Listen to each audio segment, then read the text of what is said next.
Kubor ka Batisi TV. Lawan Rashapi da ka Frank Motors. I am Tata Punch. Price starting at 5.80 lakhs. Ringkat bat ka net foodish.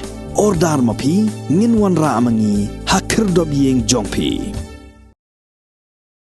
Hadian sisi baka Presiden kari India ka Draupadi Murmu bakala pelipad ba ya ka lintirel haka jalan Nagaland kaban penyeso bat ka lintirel haka senong mendi pethar ka badan Syarilom Garo.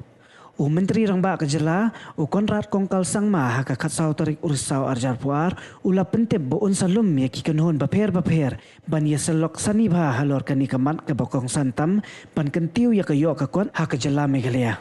Hak jengkeran bakilat pathai kubor.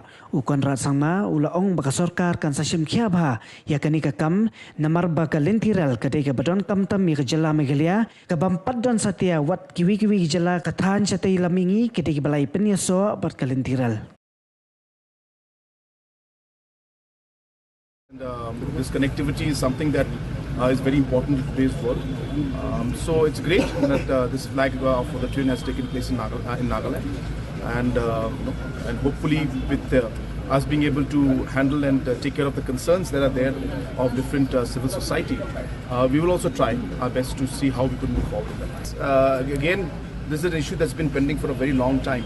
Obviously, we can't expect that we'll be able to resolve this issue in one day or in a matter of a year. It takes time, it's complicated, and therefore, we're taking steps. This hotel, we never thought that we'd be standing here like this, but it's possible, and we made it happen.